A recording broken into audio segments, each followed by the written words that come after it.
मुझे उस शराब की एक एक बोतल चाहिए जो शोएब की भट्टी में से निकली है, और सारी शराब गटर में बहा दो।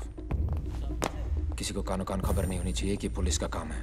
अंडरस्टैंड? आप सारे सबूत मिटाना चाहते हैं सर? इससे तो शोएब का हौसला और बढ़ जाएगा। कालिया बयान दे चुका है, 12 लोग मर गए उसकी शराब को पीकर। हम शोएब को गिरफ्तार क्यों नहीं कर रहे? क्या होगा उससे? दारा को सुल्तान ने मारा था ना, क्या हुआ? 10 मिनट में छूट के चला गया, ये भी छूट जाएगा। इन सालों के पब्लिसिटी एजेंट बनकर रह गए।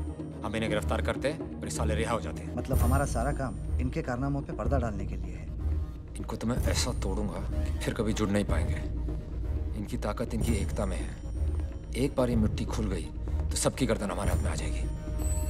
पर ये मुट्ठी खोलेगा कौन? यही शोएब जिसके कारनामों पे आज हम पर्दा डाल रहे हैं। लेकिन वो तो सुल्तान का खास है। वो किसी का खास नहीं है। लेकिन वो सुल्तान के खिलाफ क्यों जाएगा? उसके कदम तो सुल्तान के खिलाफ कब के बढ़ चुके हैं। समझा नहीं। सुल्तान ने चाहे काम कितने ही गंदे किए हों, उसने कभी शहर गंदा नहीं किया। उसने समुंदर पर राज किया है, इसलिए आज भी लोग सड़कों पर महफूज हैं। लेकिन शोएब ने तो सारे असूलों की पोटली बनाकर समुंदर में बहा दी। अब जब 2 ट्रेन एक ही पटरी पर आमने सामने होंगी तो टक्कर तो होगी। पर हाँ, नुकसान भी उसी का ज्यादा होगा जो धीरे चल रही और पुरानी हो चुकी है। मुझे ट्रेन की परवाह नहीं है, मुझे पटरियां साफ चाहिए। पर शोएब तो खान का बेटा है ना?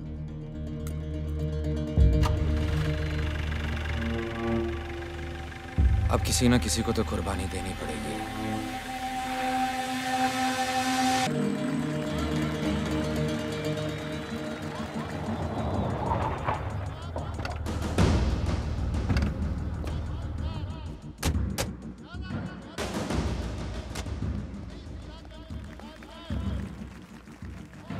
तुमने सरकार में आने की सोची और सरकार ने भी गलत काम शुरू कर दिया, तुम जैसे को शामिल करके।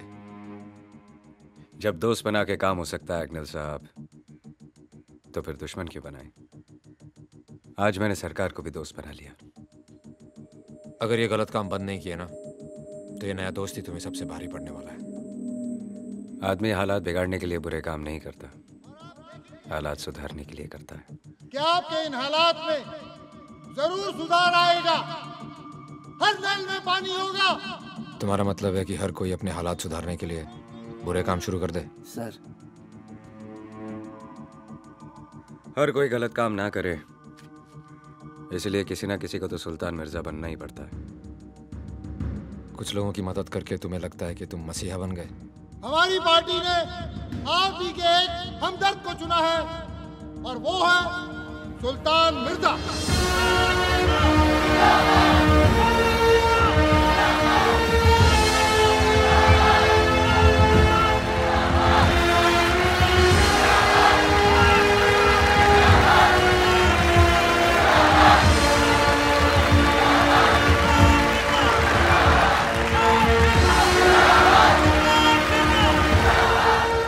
जवाब मिल गया अग्निल साहब, या कोई और सवाल है मन में?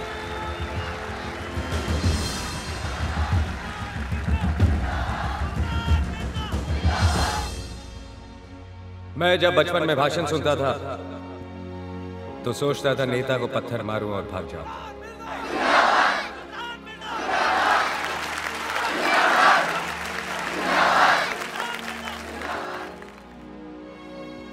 लाउड स्पीकर की आवाज सुनकर कभी अमीरों ने जमघट नहीं लगाया, गरीबी हमेशा खींचे चले आते हैं, ये सोच के कि आज उनके मतलब की बात होगी। लेकिन आज तक कुछ नहीं हुआ।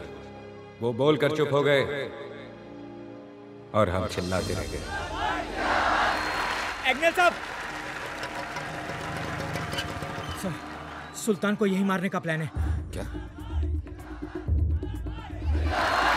कौन? शोएब।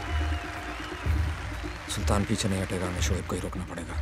शोएब, तुम जाके वहां डेस्क के सामने खड़े रहो और अपनी आंखें खुली रखना। तुम अपने आदमी को लेकर पीछे से आओ। आजादी तो सिर्फ अमीरों को मिली है, बाकी सब आज भी गुलाम हैं। पहले अंग्रेजों के थे, अब गरीबी के हैं।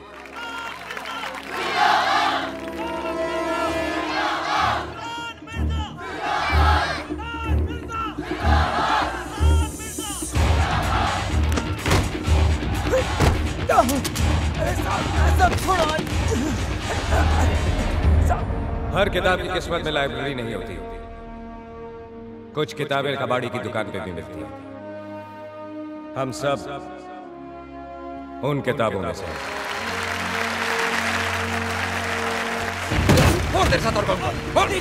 एक और है साहब। आज तक आप लोगों ने मेरे यहाँ फरियाद तब की जब आपकी किसी ने ना सुनी, ना पुलिस ने ना सरकार ने। उन सब के बाद आप मेरे पास आए, लेकिन अब आप सबसे पहले मेरे पास आ सकते हैं। अम्मी अम्मी मुझे पिस्तौल चाहिए। घर पे है ना बेटा? अम्मी मुझे वो चाहिए। मैं अपने काम करने का तरीका बदल रहा हूं, तेवर नहीं।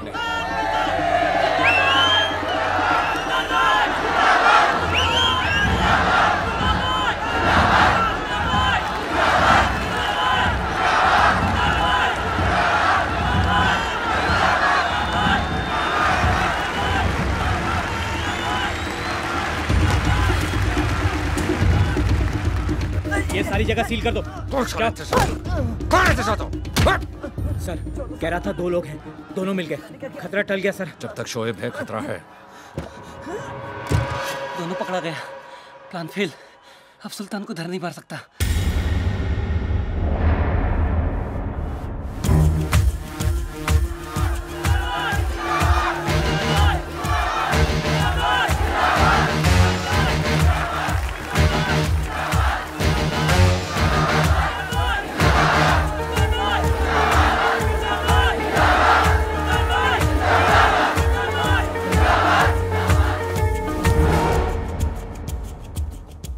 मैं आया यहां अपने लिए जरूर था,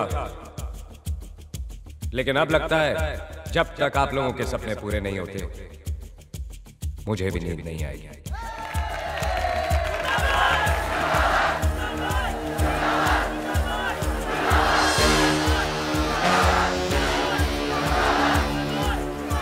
चलता हूं,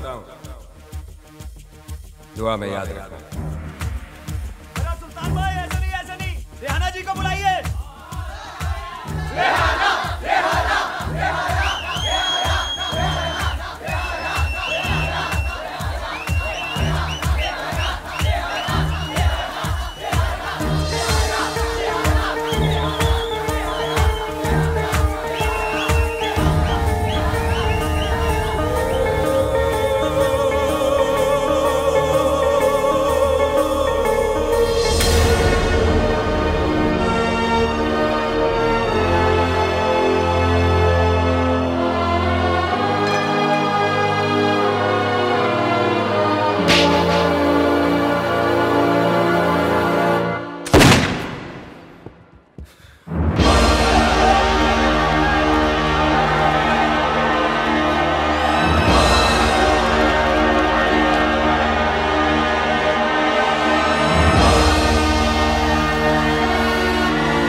आज बंबई तबाह हो गया है।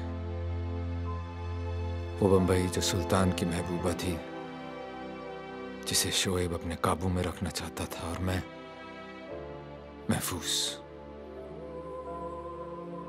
सही और गलत के बीच चुनना आसान है, लेकिन 2 गलत लोगों में से एक चुनना बहुत मुश्किल। और यही मैं चूक गया। माफिया अकेली ही जिम्मेवार नहीं है शोएब को बनाने में, पुलिस भी उतनी ही गुनहगार है। और आज 18 साल बाद वो इतनी दूर निकल गया है कि उस तक पहुंचना भी नामुमकिन है। हिंदुस्तान में ना रहकर भी वो बंबई पे राज करता है।